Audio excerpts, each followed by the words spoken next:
Good morning बच्चों। आज हम लोग आपके पसंद भाग 1 का पार्ट 3 नादान दोस्त पढ़ेंगे। नादान दोस्त कहानी सम्राट मुंशी प्रेमचंद द्वारा लिखी गई एक मनोवैज्ञानिक कहानी है।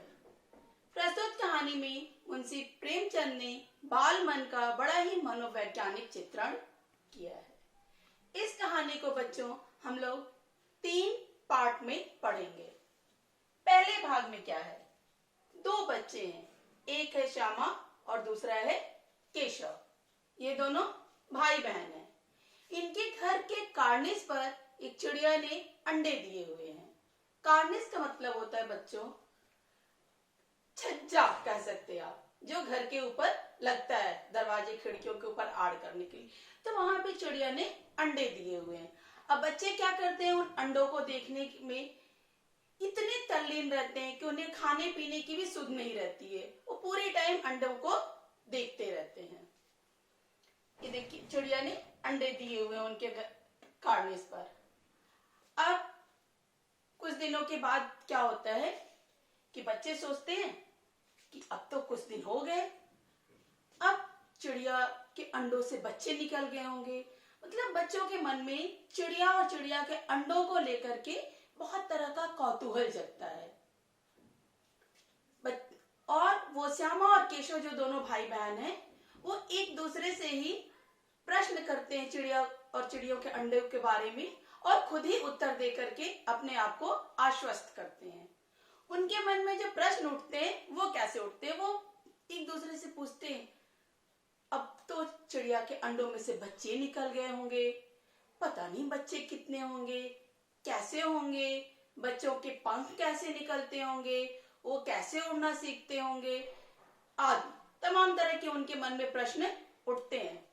और उन प्रश्नों का खुद ही उत्तर देते हैं और अपने आप को आश्वस्त करते हैं।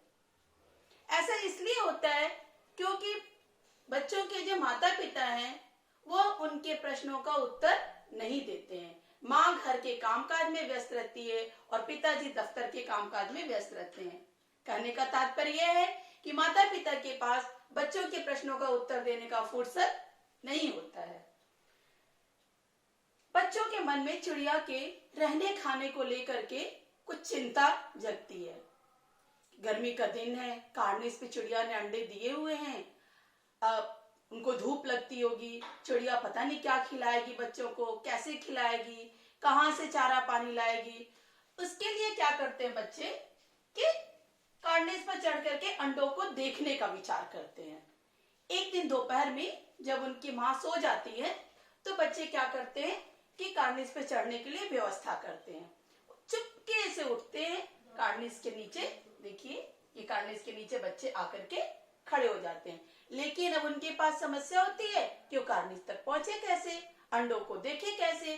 तो जो केशव होता है वो बड़ा भाई होता है और वो जो श्यामा होती है वो छोटी बहन होती है। तो वो उसके ऊपर एक तरह से कह सकते हैं हुकूमत करता है और वो कहता है कि स्टूल पे चढ़ कर के हम लोग देख सकते हैं अंडों को। वो एक स्टूल ले आता है और उस पर चढ़ जाता है। लेकिन क्या होता है, स्टूल छोटा पड़ता है, वो कार्निस तक नहीं पहुंच पाता है।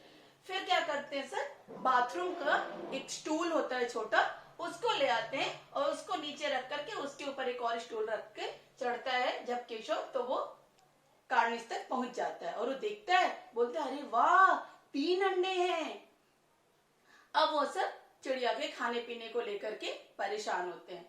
तो केशव जो है वो श्यामा को बोलते हैं, जा तू जल्दी से ना चावल के टीले से थोड़ा सा चावल निकाल ले आ।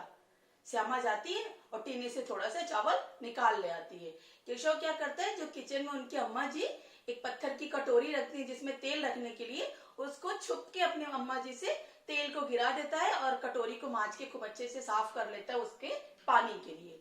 अब खाना और पानी का तो व्यवस्था हो गया, लेकिन परेशानी क्या थी, धूप से बचाने की। केशव बोलता है श्यामा को, जा और जो घर में एक पुरानी टोकरी पड़ी हुई है कूड़े वाली, उसको उठा ले आ। श्यामा बोलती है लेकिन उस टोकरी में तो छेद है। तो केशव बोलता है कोई बात नहीं, मैं उस छेद का व्यवस्था कर लूंगा, तू जा जल्दी से उठा के ले आ। हाँ देखना अम्मा जी की नजर बचा के ले आना। श्यामा जाती है, टोकरी ले आती है। केशव उस टोकरी का जो दरार रहता है उसमें कागज ठूस करके टोकरी को ठीक कर देता है और चिड़िया के अंडों के ऊपर एक डंडी लगा करके टोकरी से छाया कर देता है। अब जब वो चिड़िया के अंडों को देखता है तो चिड़िया के अंडे तिनकों पे पड़े होते हैं। तो केशव सोचता है, हाय रे, चिड़िया के अंडे कैसे तिनकों पे पड़े हुए हैं, इनके नीचे तो कुछ भी नहीं है। ऐसा इसलिए होता है क्योंकि केशव और श्यामा उसके पहले ऐसे घोंसले नहीं देखे होते चिड़ियों के। उनको लगता है इनको थोड़ा सा गद्देदार कोई चीज चाहिए। तो केशव बोलता है श्यामा से, जा कहीं से थोड़े से चिथड़े लेके आ। श्यामा जाती है और एक धोती से छोटा सा टुकड़ा फाड़ के ले आती है। केशव उसको मोड़ मोड़ के गद्देदार बना देता है, मोटा सा करके, और जैसे इसमें देखिए बना हुआ है उस तरह से वो अंडों के नीचे तिनकों के ऊपर रख देता है, उसके ऊपर अंडों को रख देता है, खाना पानी रख देता है और टोकरी से एक डंडी को लगा करके छाया कर देता है। छाया करने के बाद श्यामा बोलती है, भैया मुझे भी दिखाओ ना अंडे, भैया मुझे भी दिखाओ ना अंडे। केशव बोलता है, रुक जा, अभी मैं सारा कुछ कर लूं फिर तुझे दिखा दूंगा। सारा कुछ करके बीच बीच में क्या होता है कि श्यामा का जो दिमाग हो तो अंडों की तरफ होता है, तो स्टूल जो है वो हिल जाता है क्योंकि स्टूल के चारों पैर बराबर नहीं है। तो केशव श्यामा को धमकी देता है, अगर मैं गिरा ना तो नीचे उतर के तुझे बहुत पीटूंगा, ठीक से स्टूल पकड़ नहीं तो श्यामा का तो दिमाग अंडों की तरफ होता है। केशव सारा व्यवस्था करके नीचे उतर जाता है। श्यामा बोलती, भैया तुम स्टूल पकड़ो ना, मैं चढ़ करके अंडों को देखूं। तो केशव बोलते, नहीं, मैं तुझे नहीं चढ़ाऊंगा, अगर तू गिर गई ना तो अम्मा जी तो मुझे पीट पीट के चटनी बना देंगी। तो श्यामा को बड़ा दुख होता है कि मैं इतनी देर तक पकड़ी रही और ये अब नहीं पकड़ रहा है।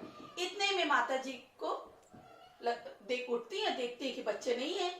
माता जी आती हैं और बच्चों को लेकर के सुलाने के लिए चली जाती हैं और उन्हें फिर सुला देती हैं। बच्चे नींद में सो जाते हैं। शाम को श्यामा की नींद खुलती है, फिर वो उसके अंदर वही कौतूहल अंडों को लेकर के बाहर आती है और आती है तो देखती है जो अंडे हैं वो नीचे गिर के फूट गए हैं। श्यामा जाती है और भैया को जगाती है, भैया अंडे तो नीचे गिर गए हैं।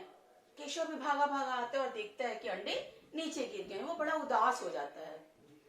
तब तक अम्मा जी भी आ जाती हैं और अम्मा जी जब पूछने लगती है, क्या किया तुम लोगों ने, तो श्यामा बोलती, अम्मा जी ये जो अंडे हैं ना वो गिर करके फूट गए। तो अम्मा जी पूछती है, कैसे। तो जो श्यामा है उसके अंदर थोड़ी चिढ़ होती है कि भैया ने उसे अंडे नहीं दिखाए थे और इसलिए वो भैया पर बिल्कुल भी तरस नहीं खाती है। बोलती, अम्मा जी भैया ने चिड़ियों के अंडे को छुए थे और उसने गद्दी पर रखा था तो इसलिए अंडे गिर करके टूट गए।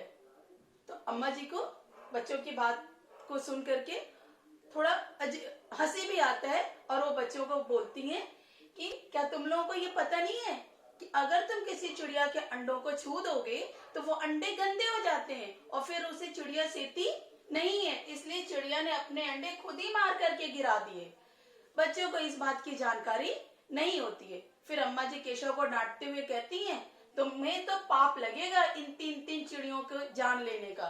केशव को बड़ा पछतावा होता है, उसको काफी दिनों तक बहुत अफसोस होता है कि मैंने अनजाने में ही सही तीन हत्या कर दी। तो बच्चों यहाँ पे ये कहानी समाप्त होती है। इस कहानी से हमें यह सीख मिलता है कि हमें जब आप बच्चे हो, अगर आपको किसी चीज की जानकारी नहीं है तो कोई भी काम करने के पहले हमें अपने किसी बड़े से उस विषय के बारे में जान लेना चाहिए।